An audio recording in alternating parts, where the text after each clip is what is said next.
Je n'ai jamais fait de crise d'angoisse, mais je pense que ça ressemble à cette série.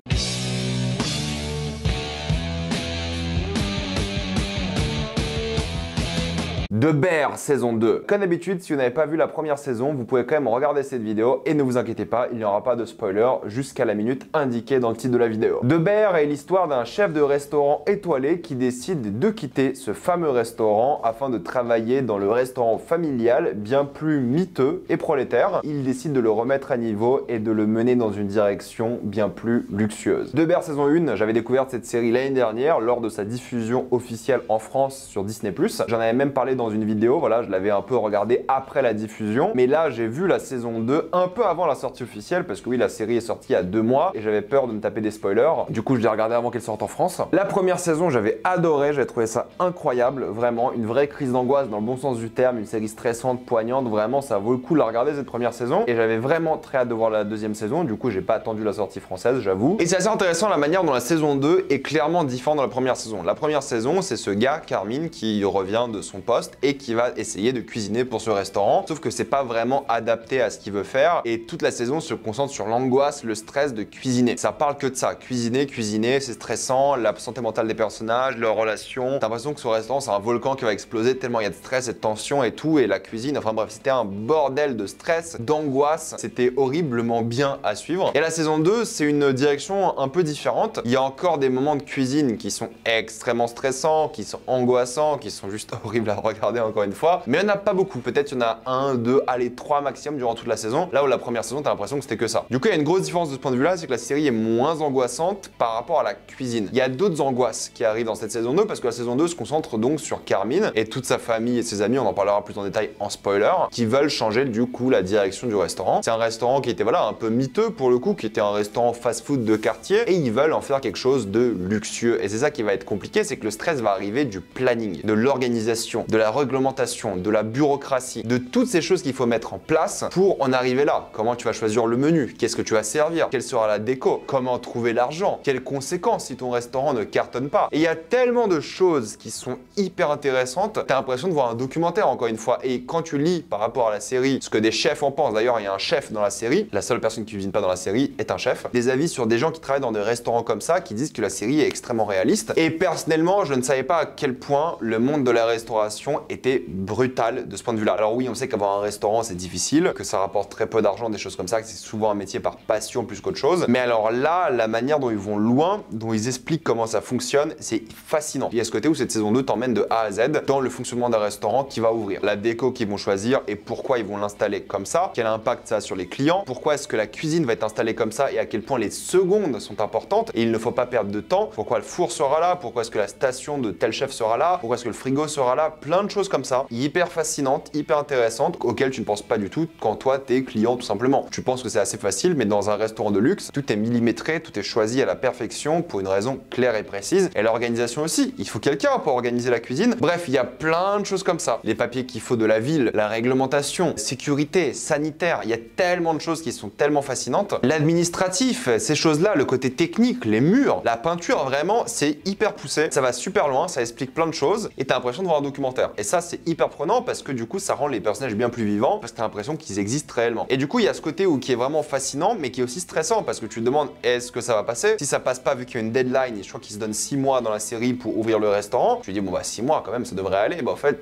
pas tant que ça. C'est bien plus compliqué, donc c'est fascinant de A à Z de ce point de vue-là. C'est hyper pertinent, je trouve. Et ça te plonge dans un univers qui est angoissant, certes, mais dans lequel t'as un vrai plaisir sur les personnages. Pourquoi? Parce qu'ils sont vraiment bien développés. Alors oui, je peux beaucoup parler du restaurant et tout, mais le restaurant, c'est un peu une allégorie pour ce que vivent les personnages. C'est avant tout leur histoire. Le restaurant, c'est leur vie et leurs différentes missions sont un peu symboles de ce qu'ils vivent actuellement dans leur vie en dehors du restaurant. Et ils expliquent les sacrifices qu'ils doivent faire, ils expliquent les choses qu'ils doivent apprendre, ils expliquent les choses qui doivent les rendre meilleurs. Et c'est ça qui est fort, je trouve que chaque épisode a donné beaucoup de temps à différents personnages et des épisodes qui sont juste avec certains personnages où on n'en voit aucun d'autre et on se concentre sur eux. Donc j'ai adoré l'équilibre entre la vie au restaurant, la vie familiale pour certains, la vie personnelle et tout, et la manière dont c'est dur de gérer un restaurant, les sacrifices que tu dois faire et à quel point on s'intéresse sur chacun des personnages de la série. Parce que c'est avant tout une histoire de personnages, d'alchimie entre eux, de dialogue, de relations et comment est-ce que tout cela fonctionne. Et ça fonctionne du tonnerre. Alors c'est hyper bien rythmé, la première saison avait 10 épisodes de 30 minutes. Cette saison 2 est un peu différente, il y a des épisodes de 40 minutes, 35, 25, 1 heure même. Et honnêtement, moi j'ai quasiment tout binge-watché. Du coup, quand l'épisode d'1 heure est arrivé et il s'est fini, je me suis dit, bah bizarre quand même, cet épisode il était un peu plus long que les autres, j'ai l'impression. Même l'épisode d'1 heure, on dirait qu'il dure 30 minutes. Et l'épisode d'1 heure a un casting de malade, vraiment. J'en parlerai en spoiler, je n'ai pas envie de gâcher la surprise. Du coup, c'est rythmé différemment, mais je me suis pas ennuyé une seule seconde. À la fin, je suis dégoûté que ce soit fini et qu'on doive attendre peut-être 1 an et demi ou 2, tant qu'il y a la grève des scénaristes et des acteurs, pour voir la suite. Je crois que la série n'a pas encore été renouvelée, mais il faut une saison 3. J'ai trop envie de voir la suite. Puis évidemment, ça parle beaucoup de santé mentale, certes, mais ça parle aussi de tendresse, ça parle aussi beaucoup de comment tu communiques avec les gens, que ce soit d'un point de vue professionnel, amical, familial, c'est important. Donc tous ces égos qui vont être en conflit à plein de moments différents, il y a beaucoup de subtilité dans les dialogues, dans les jeux d'acteurs, il y a plein de moments clairement mémorables. Je pense qu'il y a 3 épisodes, allez peut-être même 4 sur les 10, qui sont hyper mémorables. Je vais peut-être pas vous citer des épisodes de la première saison parce qu'ils sont quand même tous assez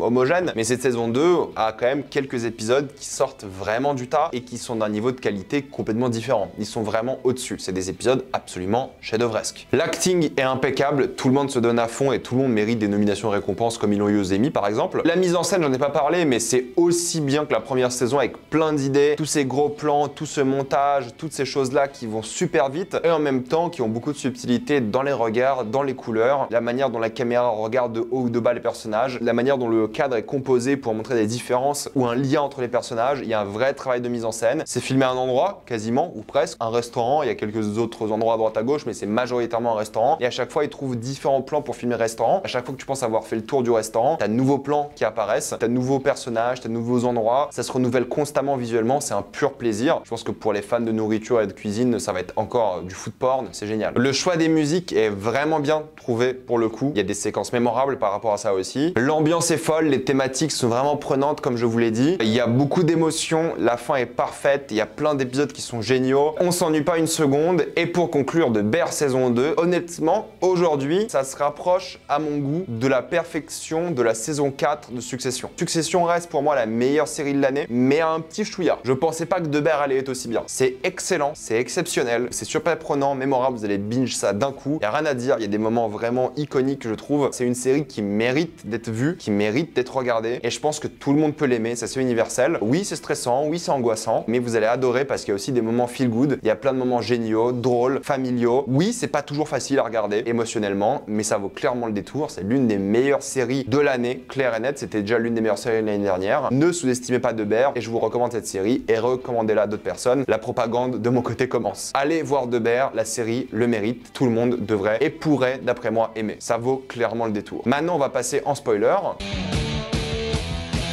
J'ai pas envie de rentrer dans trop de détails non plus parce que la série est quand même assez directe sur certains points de vue, mais j'ai aimé l'audace de prendre des épisodes individuels, c'est-à-dire qu'on va emmener un personnage à Copenhague pendant un épisode entier pour lui apprendre une cuisine différente, pour lui apprendre de l'originalité, avec un Will Poulter qui est formidable, pour lui apprendre à communiquer, pour lui apprendre des choses nouvelles dans le menu. Et c'est l'une des choses qui revient souvent, c'est que tu t'attends à ce que ces restaurants de luxe ce soient des gens méchants, comme on l'a vu dans la première saison, des gens qui traumatisent, mais cette saison 2 elle a un twist intéressant, c'est qu'à chaque fois que tu vois des gens dans des restaurants de luxe, ils sont super sympas. Oui, ils sont stricts, oui, ils sont fermes parce qu'ils demandent de faire le travail d'une manière qualitative, mais ils sont toujours hyper sympathiques, ils communiquent bien, ils disent la vérité et c'est comme ça qu'on apprend aux gens. C'est pas en leur gueulant dessus, c'est pas en étant méchant, c'est en leur disant voilà, c'est pas comme ça, c'est comme ça, en étant patient. Et ça s'est montré dès cet épisode de Copenhague. Et c'est un peu le personnage de Carmine aussi qui doit le vivre. Il doit apprendre à se calmer. Il vient d'un environnement qui était néfaste clairement pour lui et il doit apprendre à se calmer. Et c'est ça son histoire à lui cette saison. Entre autres, c'est apprendre à se calmer, apprendre à communiquer, apprendre à être un bon leader et savoir faire les sacrifices qu'il faut. Et ça, c'était dur. Faire les sacrifices, c'est évidemment difficile et c'est ça qui cause la perte de sa copine à la fin, qui était une super fin parce que sa copine l'aime vraiment et il a tout gâché parce qu'il a eu du mal à se retrouver. Et ça, c'est un truc que je peux comprendre en tant que quelqu'un qui travaille beaucoup et je peux m'attacher un peu à cette idée. Tu dois faire des sacrifices parfois et tu dois choisir. Et ça, c'est quelque chose que lui, il vit et qui est dur parce qu'en même temps, le fait de faire des sacrifices, ça le pousse encore plus à bout. Il pète encore plus des câbles et en même temps, sa copine le soulage et le relaxe, mais en même temps, le restaurant le stresse et il peut pas avoir le restaurant et sa copine. C'est hyper angoissant cette situation. situation financière, personnelle, et j'ai adoré son personnage à cause de ça, et grâce à ça j'ai envie de dire, parce qu'il est complexe, il est prenant, il est touchant, il a un poids sur les épaules qui est fascinant, et j'ai trouvé le fait de l'enfermer dans le frigo dans le dernier épisode une idée de génie, parce que c'est exactement de ça qu'il avait besoin. Il avait besoin de faire quelques pas en arrière, de regarder la situation et de faire confiance aux gens. Il peut pas être toujours en contrôle, il devait faire confiance aux gens, il devait refléter un peu sur sa situation, il devait avoir ce moment avec lui-même, et le fait de l'enfermer, j'ai trouvé que c'était du génie, parce que ça lui a permis de grandir d'après moi. Oui, il était à bout et stressé, il a dit des choses horribles, parce qu'il était justement enfermé et stressé, il pensait que c'était un désastre, mais c'était la meilleure chose à faire pour lui. Donc j'ai adoré l'évolution de son personnage, comme tous les autres. La relation à sa copine était géniale, avec tout le monde, j'adore la relation amicale qu'il a justement avec Sydney. Sydney qui est un personnage qui est fascinant, parce que ils sont clairement amis, c'est platonique, donc j'aime beaucoup ça, on n'a pas toujours besoin d'histoires d'amour, et la relation qu'il a avec sa vie, avec lui, avec le restaurant, ils évoluent tous, elle aussi elle est angoissée, c'est la sous-chef de Carmine, donc forcément elle vit un peu les mêmes choses que lui, avec peut-être un peu moins de pression. Elle de son côté elle doit apprendre, elle doit s'affirmer, du coup la pression est différente, et j'adore la pression que vivent tous ces gens-là, les deux personnages qui vont à l'école de cuisine, qui sont enfin entre guillemets respectés, et à qui on leur donne une chance, à un âge plus avancé je dirais. C'est ça que j'aime beaucoup, sa manière dont on se concentre sur tous ces personnages-là, la sœur qui est enceinte évidemment, comment elle gère ça. L'épisode de la famille était absolument formidable évidemment, l'épisode était le plus stressant, 1 heure de stress. Jamie Lee Curtis, casting de fou, qui a toujours les mains sales, qui touche un peu à tout, la cuisine est dégueulasse, c'est angoissant, c'est crade, c'est triste, elle est en dépression, elle fait n'importe quoi, c'est triste à regarder. Cette famille qui est une sorte de bombe qui explose constamment, John Berthold qui est là, qui lui a quitté ce monde justement, qui s'embrouille avec Bob Odenkirk, enfin le casting de dingo quand même, et les relations étaient folles, et tu vois à quel point cette famille est dysfonctionnelle, et Carmine qui est victime de ça quoi. Carmine et toute la famille d'ailleurs, et j'adorais cet épisode, c'était 1 heure mais vraiment j'étais horrible. Surtout que tu sais pas qu'il arrive, c'est un épisode flashback qui sort de nulle part et c'est une bombe de stress et d'angoisse affreuse. J'ai adoré cet épisode, il était brillant je trouve. Il y avait rien à dire et je pensais pas que cet épisode allait être égalé ou dépassé durant la saison, mais l'épisode de juste après, le 7, parfait. L'épisode 7, c'est un épisode qui est génial parce que je trouve que Cousin Richie, cousin ou cousin comme il appelle dans la série, est le personnage le plus intéressant de cette saison. Il n'a pas beaucoup de présence mine de rien, sauf cet épisode 7 qui est destiné à lui, mais il est là tout seul. Et c'est ça en fait l'importance de ce personnage-là et de son histoire, c'est qu'il se sent seul, il n'a pas de but dans la vie, il sait pas quoi faire, quoi devenir, il n'a pas de vie sentimentale ou très peu, vie professionnelle proche du néant, et le fait de commencer à un bas niveau, d'apprendre de A à Z pendant 1 semaine ce job de la restauration du luxe, flirter avec une femme mais pas arriver à aller au bout, en même temps avoir un mentor encore une fois qui est super sympa avec lui. Cet épisode était génial et brillant, et cette séquence sur du Taylor Swift où t'as des larmes de joie pour lui, t'es hyper content parce que tu sais que le rêve est fini, tu sais que à la fin la semaine se finit, il doit retourner là-bas, mais ça l'a forgé, c'est pour ça qu'il porte un costume, c'est pour ça qu'il a vraiment changé, et c'est un épisode que je trouvais brillant parce qu'on t'explique et on te montre un peu comment marche cette restauration, et justement encore une fois la tendresse, la compassion, la gentillesse, à quel point elles font plus de bien que s'engueuler, que surler dessus et tout, et à quel point justement ça l'a marqué, parce qu'encore une fois je pense qu'en tant que spectateur tu t'attends à un vrai carnage là-bas. Mais non, en fait, faut assumer, apprendre de ses erreurs, avoir de la responsabilité et ça va bien se passer. Et c'est ça que j'ai adoré et c'est pour ça que je trouvais son arc narratif incroyable, son évolution, et cette saison 2 a prouvé encore une fois que c'est du haut niveau de télévision. Donc clairement, j'ai adoré cette saison 2, il n'y a rien à dire, j'ai adoré l'évolution de tous les personnages, des moments dingues, avec de l'émotion, de la mise en scène, un rythme de fou, la fin, tu vois vraiment le restaurant, tu sais pas dans quelle direction ça va aller. Est-ce que la saison 3 sera sur le restaurant, sur les nouveaux défis, les enjeux, ou est-ce que c'est la fin en soi? Sur quoi est-ce qu'on va se concentrer? Parce que la saison 1 est différente de la deuxième. Il faut que la troisième il se renouvelle, et moi j'aimerais bien voir une troisième et potentiellement une dernière saison de The Bear parce que c'est clairement une série de chefs. Voilà, je vais m'arrêter là. Mettez-moi dans les commentaires ce que vous avez pensé de The Bear. Avez-vous adoré ou détesté? Comme d'habitude, mettez-moi tout ça dans les commentaires. Abonnez-vous pour voir les prochaines vidéos. Mettez un j'aime, ça aide beaucoup la chaîne. Suivez-moi sur tous mes réseaux pour plus de débats, critiques et actualités. Et moi je vous dis à la prochaine fois. Salut à tous.